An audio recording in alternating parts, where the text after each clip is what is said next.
Hello everyone, मैं नीलम गुप्ता अपने इस यूट्यूब चैनल एडवांस्ड पेरेंटिंग में आपका स्वागत करती हूं। जैसा कि आप जानते हैं, इस चैनल में ज़्यादातर हम पेरेंट्स और बच्चों के बीच होने वाली बड़ी बड़ी समस्याओं का समाधान करने की कोशिश करते हैं और बहुत छोटे छोटे टिप्स ढूंढ के लाते हैं जो कि बच्चे और पेरेंट्स की लाइफ को बहुत ही ईजी बना सकते हैं।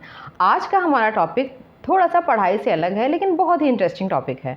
आज का हमारा टॉपिक है कि शादी के बाद, चाहे वो कंबाइंड फैमिली हो या सिंगल फैमिली हो, उसमें रिश्ते कैसे सुधार सकते हैं। क्या कारण है कि जो बहुत जल्दी विवाद होने लगता है। तो देखिए, इसके लिए आज बहुत ही सही समय है। मैं आपको बताऊंगी कि सिर्फ दो ऐसी चीज़ें हैं। नंबर 1 ये है कि जब आप किसी भी क्षेत्र में, मैं पढ़ाई से रिलेट करके आपको बताती हूँ तो जल्दी समझ में आएगा।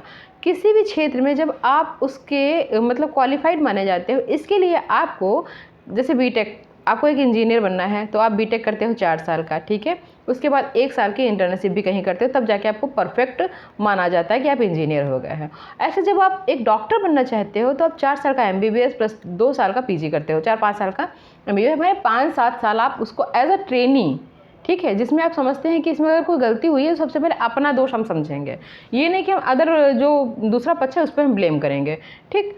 अगर आप एज अ ट्रेनी इस चीज़ को एक्सेप्ट कर लें, क्योंकि इस फील्ड की आपको कोई नॉलेज नहीं है, इस फील्ड में आपको समझना है, चाहे वो लड़की वाला हो या लड़का वाला, किसी एक पक्ष की तरफ से मैं नहीं बता रही हूँ, मैं आपको बता रही हूँ कि मतलब ये जो मेन रीज़न होता है कि एज अ ट्रेनी जब आप इसमें घुसेंगे, हम कहते हैं 5 साल लड़के, आप 3 साल ही रख लीजिए, 3 साल एक अच्छा समय होता है। आप एज अ ट्रेनी इसको इसमें मतलब इंटर करें, जज ना बने। जज बनने से क्या होता है कि आपको अपनी गलती नहीं दिखाई पड़ती है। जब कभी कोई जज बन जाता है ना, तो वो दोनों पक्ष इधर उधर का सब देखेगा, सिर्फ अपनी फॉल्ट नहीं देख पाता है। इसलिए आप जज नहीं, एक एज अ ट्रेनी इस रिश्ते को निभाने की कोशिश करें, विवाद नहीं होगा। क्योंकि जब ट्रेनी होते हैं हम, अपने जब स्कूल कॉलेज में होते हैं, हम इस चीज़ को रियलाइज़ करते हैं कि जो गलती हुई सबसे पहले हम ही से हुई होगी। टीचर पे ब्लेम करने का हमारा कोई अधिकार ही नहीं है, ये सोचकर हम उस चीज़ की तरफ अपना ध्यान ही नहीं ले जाते हैं। ऐसा करने से 2 चीज़ें होती हैं। सबसे पहले ये होता है कि विवाद कम होते हैं। जब विवाद कम होंगे तो अच्छी बातें ज़्यादा होंगी, पॉजिटिव थिंकिंग ज़्यादा फैलेगी। उस फैमिली में सब लोगों के बीच में एक अच्छा बॉन्ड बनता जाएगा, जो कि बहुत ही ज़रूरी होता है। जो लोगों को लगता है भावनाओं का खेल है, भावनाएं आपस में मेल खा रही हैं, हम लोग की सोच मिल रही है, थिंकिंग मिल रही है, ये सब तभी हो सकता है जब आप लोग एक दूसरे को टाइम दें। मोस्टली लड़ाइयाँ जब होती हैं तो हम एक दूसरे को सिर्फ लड़ाई के वक्त देते हैं, जब हम तू तड़ाक करते हैं उस समय तो हम एक साथ होते हैं, उसके बाद हम बिल्कुल अलग हो जाते हैं और अपने अपने दिमाग से मतलब उजूल फजूल सब कुछ सोच लेते हैं, बस पॉजिटिव नहीं सोचते हैं।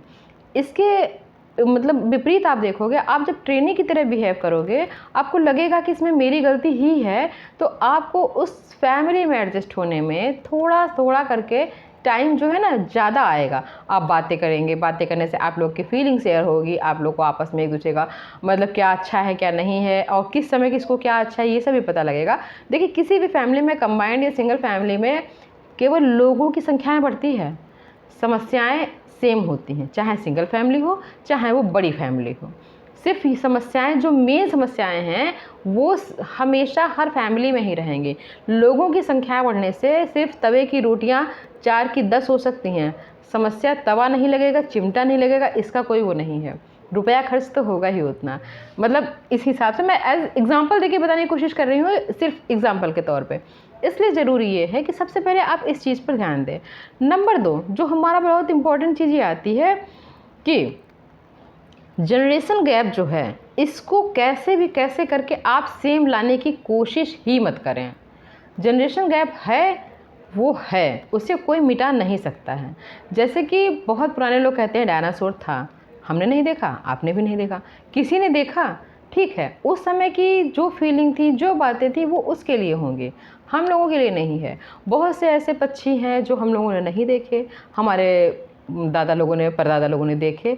बहुत सी चीज़ें हैं, मतलब आप सिर्फ टेक्नोलॉजी में ना जाइए, आप नेचर में आके देखिए, हम लोगों ने नहीं देखा। तो उस फीलिंग को करना, उस चीज़ को करना अब हमारे लिए पॉसिबल है या नहीं है, इतिहास, जैसे कहते हैं ना, इतिहास का होना ज़रूरी है, क्योंकि इतिहास हमारा बेस है। ऐसे ही किसी फैमिली की जो पुरानी बातें हैं उनका होना बहुत ज़रूरी है, क्योंकि वो हमारा बेस है, वो हमारी जड़ है। उसका होना ज़रूरी है। फिर उसमें से हम कैसे आगे बढ़े, क्या हमने किया, ये सब चीज़ें अदर हैं। जनरेशन गैप को कभी भी एक में मिलाने की कोशिश ना करें। जनरेशन गैप है सो है, जो आपके लिए बहुत बड़ी एक समस्या भी बन सकता है और बहुत बड़ा एक सपोर्ट भी बन सकता है। समस्या ऐसे कि आप जनरेशन गैप को अगर हटाने की कोशिश करेंगे तो वो समस्या बनेगा। जनरेशन गैप को आप रहने देंगे तो आपके लिए वो सपोर्ट बनेगा, बहुत बड़ा सपोर्ट बनेगा। जो काम आपकी माताजी या आप जो घर का बुज़ुर्ग है वो अपने क्रीम पीरियड में करता था, अब नहीं कर सकता है। जो नया पर्सन है, लड़की या लड़का कोई भी जो नया पर्सन है, जो आज कर सकता है, वो पुराना वाला आदमी नहीं कर सकता है। इसलिए ये गैप है, इसको स्वीकारिए। जो सच्चाई है उसको आप स्वीकारेंगे तो आपके दिल का बोझ बहुत हल्का होगा, समस्याएं बहुत कम आएंगी। अगर अंधेरा है, रात है तो है, आप इसको अपनी सुख सुविधाओं के हिसाब से 4 लाइट जलाकर, थोड़ी सी बड़ी बड़ी लाइट लगाकर इसको आप थोड़ा बड़ा कर ज़रूर सकते हैं। लेकिन अगर आप सोचे कह दें कि रात नहीं है, तो ऐसा नहीं है, रात है तो है। इसलिए सच्चाई को एक्सेप्ट कर लेना एक अच्छे संबंध को बनाए रखने के लिए सबसे ज़रूरी चीज़ है। अगर आपके अंदर कोई दिक्कत है, कोई समस्या है, आप उस चीज़ को एक्सेप्ट कर लेंगे। एक्सेप्ट करना और एक ट्रेनी की तरह बिहेव करना, ये 2 चीज़ें ही ऐसी हैं जो आजकल किसी भी रिश्ते को निभाने चलाने के लिए बहुत इम्पॉर्टेंट है। चाहे वो एक परिवार का हो, सिंगल फैमिली हो, कंबाइंड फैमिली हो, आपसी पति पत्नी का हो या किसी का भी रिश्ता हो, इसके लिए सबसे ज़रूरी ये है। जनरेशन गैप जो है ना, ये ऐसा नहीं कि 60 साल पहले के लोग और आज के लोगों के, जनरेशन गैप बहुत तेज़ी से हो रहा है आजकल। 1 साल के अंतर में जो चीज़ें परिवर्तित हुई हैं, उस चीज़ को सीखने, उसके बराबर आने की कोशिश आप जब करेंगे तो ये वाला हिस्सा और ऊपर आ जाएगा।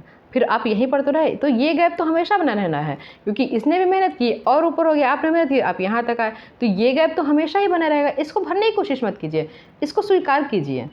सीखिए इस चीज़ को कि हाँ, हम सीखेंगे, स्वीकार करेंगे। एक अच्छी लाइफ आप भी जी सकते हैं और हम भी। इसी तरीके से आप हमारे वीडियो को सब्सक्राइब करें, चैनल को लाइक करें, सब्सक्राइब करें, शेयर करें और बेल आइकन बटन दबाना बिल्कुल ना भूलें। Thank you.